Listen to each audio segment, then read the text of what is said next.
c'est vrai qu'on a envie d'en voir plus finalement. Hein.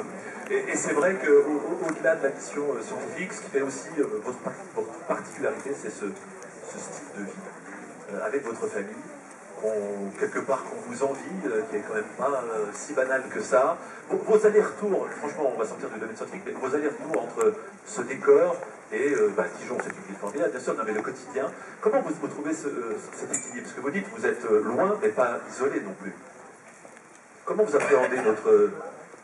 Personnellement, je suis à peine arrivé, là. J'ai encore un peu du mal, mais en même temps, on trouve quelque chose qu'on connaît, c'est pas la grande découverte, c'est le changement de rythme, de climat, on est chaud là. Et puis, voilà, c'est reprendre un agenda tout d'un coup. Moi, mon agenda, il s'est arrêté en mai 2011, là, tout d'un coup, il faut se remettre dans le bain, mais ça reste des détails, on s'y fait assez bien, mais surtout que c'est pas des grandes découvertes, on a déjà vécu. C'est plus fatigant qu'autre chose, on est content de retrouver nos familles, nos proches. Moi, je crois que l'alternance, justement, de ces deux modes de vie est complémentaire et nous fait du bien. C'est-à-dire que quand 15 jours avant de revenir en France, on dit « Ah, ça y est, ça va être génial », alors qu'on est très bien dans notre vie là-haut. Et on en a envie, plus ça approche, plus on a envie, on est heureux là. Mais je sais que déjà que dans 2 mois, parce qu'on part dans 2 mois là-haut, on sera crevé de la France, heureux d'avoir revu tous les gens qu'on avait besoin et envie de revoir. Et on n'aura qu'une hâte de se retrouver là-haut, au calme. Mais il nous faudra encore un peu d'adaptation, parce qu'on ne passe pas non plus de... C'est pas que la température, hein, de je ne sais pas combien il fera en décembre. L'an dernier, à la même période, il faisait moins 40, 42. Et puis retrouver le blocage de la langue avec certains, le plaisir babiller en anglais. Voilà, bon, il y a beaucoup de changements, mais il est très bon ce changement. Une question qu'on vous a jamais posée, c'est évidemment vous avez des enfants très jeunes. Pour votre plus grande fille, comment ça se passe par rapport à l'école, tout ça? Comment ça s'organise?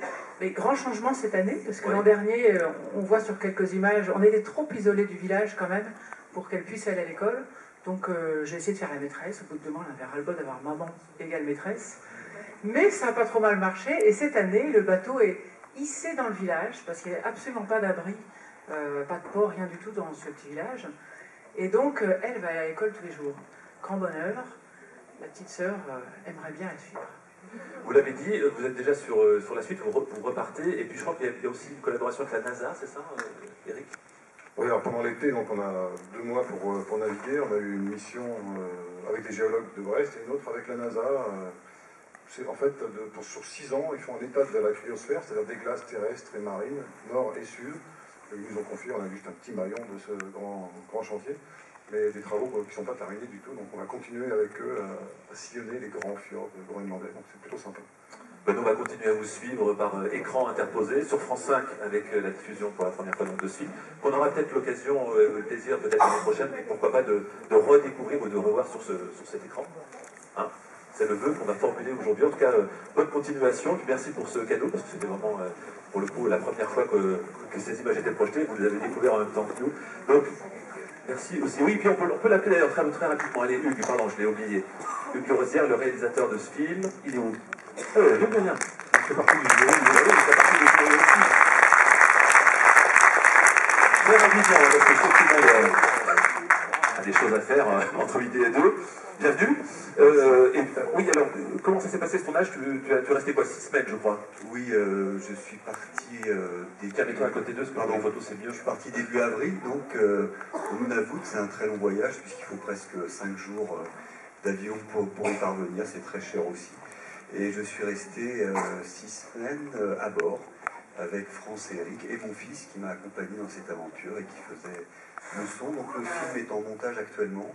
Il est presque terminé et j'espère que voilà, qu'il plaira à la chaîne et qui sera diffusé effectivement à la fin de l'année. Ça a l'air très beau, effectivement. On parlait de la vie quotidienne. Ce style de vie, quelque part, ça vous fait envie? Moi c'est ce qui m'a donné envie de refaire un film avec France et Eric, parce que j'ai déjà fait un film avec eux il y a 4 ans, qui était donc à l'extrême nord de la Norvège, au Spitsberg. Et je trouve que ce qui est assez singulier, c'est que ils continuent en fait cette vie qui est effectivement hors du vacarme du monde, hors des sentiers battus. Et je trouve que c'est d'autant plus étonnant que maintenant ils sont une famille avec 2 filles et que je pense qu'ils ont fait un choix qui est assez étonnant, parce que s'ils le souhaitaient, ils pourraient vivre totalement autrement. Je pense qu'Éric pourrait être ingénieur dans une grosse boîte, gagner pas mal de fric. France serait, voilà, deviendrait une artiste très connue, mais non, ils ont choisi autre chose.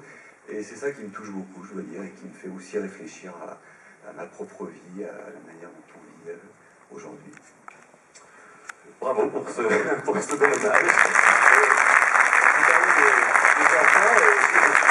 Voilà, nous aurons un album de famille un peu particulier. Alors, oui, c'est vrai que ça va être, quand je pense que Léonie sait ce que c'est que des mergules, une bouée dérivante, un lemming, enfin bref, qu'elle a vu une tête d'ours coupée et posée sur une glacière chez un inuit, enfin, elle vit des choses quand même assez particulières.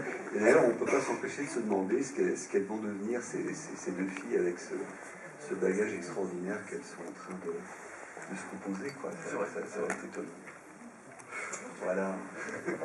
Merci en tout cas pour ce cadeau à venir et merci pour cette présentation en avant-première. Merci à tous les trois. Merci beaucoup. Et à très bientôt. On va recevoir notre professeur Jean